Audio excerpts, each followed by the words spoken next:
Megastar Chiranjeevi కేవలం ఈ పేరు చాలు థియేటర్లోకి కుప్పలు కుప్పలుగా జనాలు వచ్చేలా చేయడానికి. ఆయన అలా నడిచి 4 స్వాగ్ స్టెప్పులు వేస్తే సరిపోతుంది థియేటర్ మొత్తం విజిల్స్ అరుపులతో మార్మోగిపోవడానికి.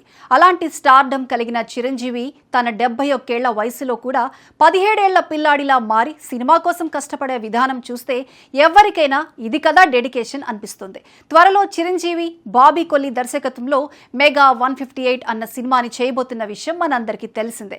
కాగా ఈ సినిమా కోసం మెగాస్టార్ చిరంజీవి జిమ్ లో చేస్తున్న కసరత్తులు చూస్తుంటే ప్రతి ఒక్కరూ ముక్కు మీద వేలు వేసుకునే పరిస్థితి కనిపిస్తోంది.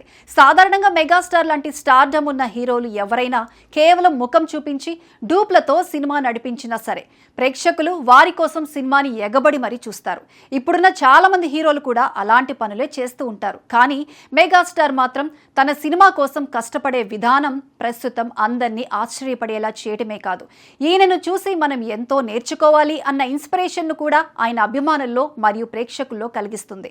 మెగాస్టార్ చిరంజీవి మెగా 158 సినిమాలో ఎనర్జెటిక్ గా తన ప్రేక్షకులు తనను చూసి గర్వపడేలా ఉండటానికి ఇప్పుడు ఆయన కష్టపడుతూ చేసిన జిమ్ వర్కౌట్స్ వీడియో ప్రస్తుతం సోషల్ మీడియాలో వైరల్ గా మారటమే కాకుండా ఎవరు ఏమన్నా కష్టపడడంలో డెడికేషన్ లో చిరుని కొట్టేవారే లేరు. ఈయన ఇలా ఉన్నారు కాబట్టే ఆయన తనయుడు రామ్ చరణ్ సైతం ఈయనలా ఒక సినిమా కోసం అదే స్థాయిలో కష్టపడుతున్నాడు అన్న ప్రశంసల్ని అందుకుంటోంది. ఇక మరోపక్క రామ్ చరణ్ సైతం తన నుండి త్వరలో విడుదల కాబోతున్న పెద్ది కోసం తన బాడీని కష్టపడి ఏ రేంజ్ లో ట్రాన్స్ఫార్మ్ చేసుకున్నాడో పెద్ది సినిమా నుండి వచ్చిన గ్లిమ్స్ లను అలాగే ట్రైలర్ ను చూస్తే మనకు అర్థమైపోతుంది.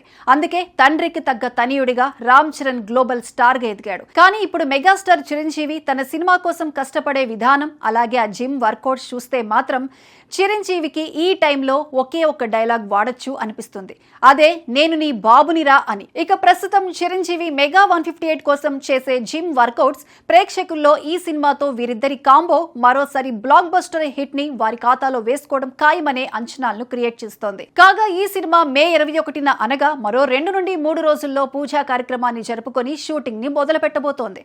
పైగా ఈ సినిమాలో చిరంజీవి సరసన నేషనల్ అవార్డు విన్నింగ్ నటి అయిన ప్రియమణి మొదటిసారిగా నటించబోతున్నారు. మొదటిసారి వీరి కలయిక ఎలాంటి ఇంపాక్ట్ ని క్రియేట్ చేసి ఏ రేంజ్ హిట్ ని అందుకుంటుంది అన్న విషయం తెలుసుకోవాలంటే మాత్రం వచ్చే సంక్రాంతి వరకు వెయిట్ చేయాల్సిందే. మరి ఈ వయసులో సైతం చిరంజీవి తన సినిమాల కోసం చూపిస్తున్న డెడికేషన్ పైన మీ అభిప్రాయం ఏంటి? అలాగే మెగా 158 ఎలా ఉండబోతోంది అని మీరు అనుకుంటున్నారు అన్న మీ అభిప్రాయాన్ని కామెంట్ సెక్షన్ లో తెలియచేయండి. Thanks for watching.